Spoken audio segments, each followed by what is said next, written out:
Hello दोस्तों, कैसे हैं आप सब। आशा करती हूँ आप बहुत अच्छे होंगे। मैं आपकी दोस्त आज एक और कथा लेकर आई हूँ। आपको पसंद आए तो एक लाइक, सब्सक्राइब और शेयर ज़रूर कीजिएगा। तो चलिए अपनी कहानी शुरू करते हैं। एक बहुत अमीर आदमी था। उसने समुद्र में अकेले घूमने के लिए एक नाव बनवाई। छुट्टी के दिन थे। छुट्टी के दिन वह नाव लेकर समुद्र की सैर करने निकल पड़ा। अभी आधे समुद्र तक ही पहुंचा था कि अचानक एक जोरदार तूफान आया और उसकी नाव पूरी तरह से तहस-नहस हो गई। लेकिन वह लाइफ जैकेट की मदद से समुद्र में कूद गया। जब समुद्र शांत हुआ तो वह तैरता तैरता एक टापू पर पहुंचा, लेकिन वहां भी कोई नहीं था। उसने दूर दूर तक इधर उधर देखा। टापू के चारों तरफ पानी ही पानी था। समुद्र के अलावा कुछ भी नजर नहीं आ रहा था। उस आदमी ने सोचा कि जब मैंने पूरी जिंदगी में किसी का बुरा किया ही नहीं तो मेरे साथ ऐसा क्यों हुआ। उस आदमी को लगा कि भगवान ने मौत से तो बचाया ही है, आगे का रास्ता भी भगवान ही बताएंगे। धीरे धीरे वह वहाँ पर उगे झाड़ पत्ते खाकर दिन बिताने लगा।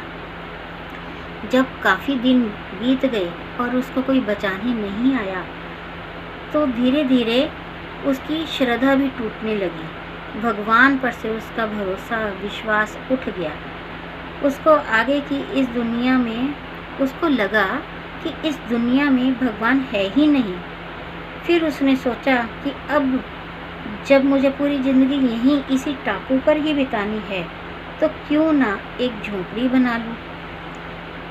फिर उसने झाड़ और डालियों और पत्तों से एक झोंपड़ी बनाई।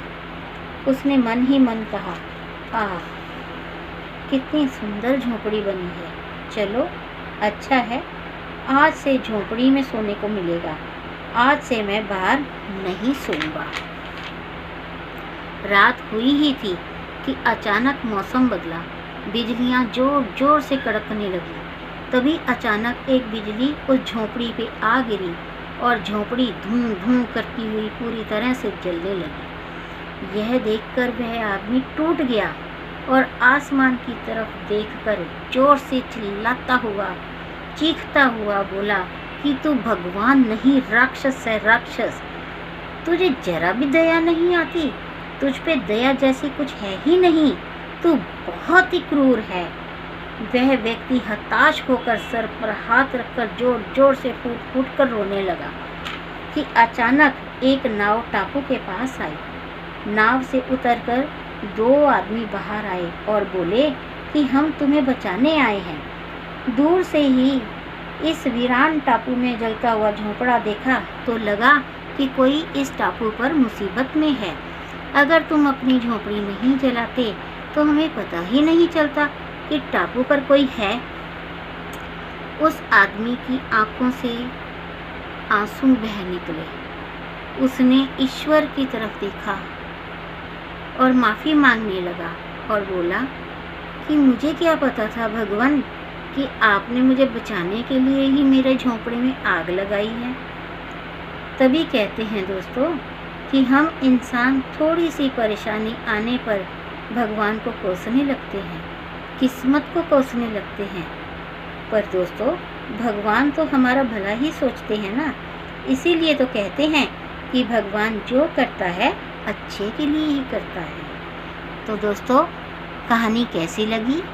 अगर आपको कहानी अच्छी लगी तो एक लाइक कीजिएगा और कहानी के बारे में कुछ भी त्रुटियां आई हो, गलती हुई हो तो प्लीज़ मुझे ज़रूर बताइएगा, जो कि मैं उसमें कुछ सुधार कर सकूं। Thank you.